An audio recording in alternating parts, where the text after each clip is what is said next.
Olá, sexto ano, tudo bem? Na aula de hoje, nós vamos falar um pouco mais sobre os povos originários do Brasil, que é o tema da semana 6 do volume 2 do PET de História. Hoje, nós vamos falar um pouco sobre os Tupi e os Macro-G. Nas aulas anteriores, nós falamos um pouco sobre os primeiros povos que habitaram o continente americano. Se olharmos para as sociedades incas, maias e astecas, nós vamos perceber que eram povos distintos, mas que compartilhavam alguns hábitos, crenças, formas de organização social. Com os povos que vamos estudar agora, os Tupi e os Macro-G, não foi diferente.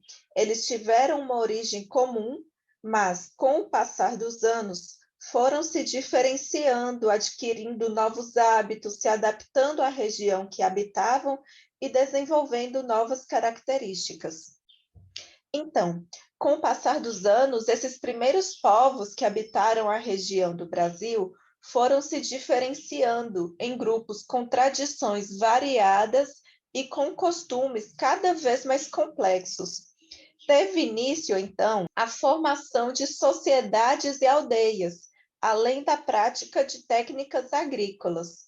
Dois grandes grupos se formaram, os povos Tupi e os Macro-G. Vamos falar primeiro sobre os povos Tupi. Acredita-se que os Tupi tenham se originado na região amazônica, tendo imigrado para outras regiões da América há cerca de 2.000 anos atrás. Foram encontrados vestígios dos Tupi do litoral, o que demonstra que eles também costumavam ocupar essas regiões.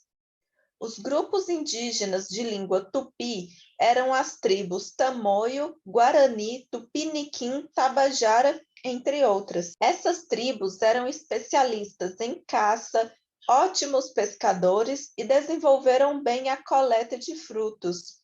E estes foram os primeiros índios a terem contato com os portugueses que aqui chegaram. Agora, os Macro-G. Os Macro-G teriam se desenvolvido originalmente no litoral na época da chegada dos Tupi. Esta população, então, se deslocou para algumas regiões do interior, principalmente próximo aos rios. Nesse contexto, destacavam-se as tribos ou grupos Timbira, Aimoré, Goitacás, Carijó, Carajá, Bororó e Botocudo. Esses grupos indígenas viviam nas proximidades das nascentes dos córregos e rios e viviam basicamente da coleta de frutos e raízes e da caça. Esses grupos só vieram a ter contato com os brancos no século XVII, quando os colonizadores adentraram o interior do país. Foram os povos Tupi e Macro-G que formaram os dois principais troncos linguísticos, que deram origem a várias línguas indígenas e, consequentemente, nas etnias encontradas pelos portugueses no século XV. Nós podemos ver nesse mapa a grande diversidade de povos e etnias que habitavam o Brasil na época em que os portugueses chegaram, em 1500. Eram povos que, como eu já disse, tinham algumas características em comum, mas também enormes diferenças entre eles. Ao chegarem ao Brasil, os portugueses encontraram um território povoado. Seus habitantes, porém, desconheciam a escrita e não deixaram documentos sobre o próprio passado. O conhecimento que temos sobre os índios brasileiros do século XVI baseia-se principalmente em relatos e descrições dos viajantes europeus que aqui estiveram na época.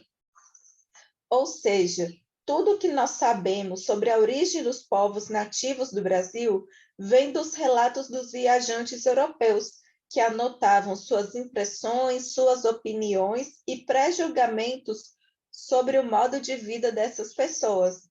A outra forma de aprender sobre eles é através dos vestígios arqueológicos, como as ossadas, ferramentas, armas, aquilo que nós já aprendemos. Então, pessoal, nós aprendemos até agora sobre quem eram esses povos, como eles chegaram e como eles foram se diferenciando Na próxima aula, nós vamos conhecer as características e os hábitos desses povos, ok?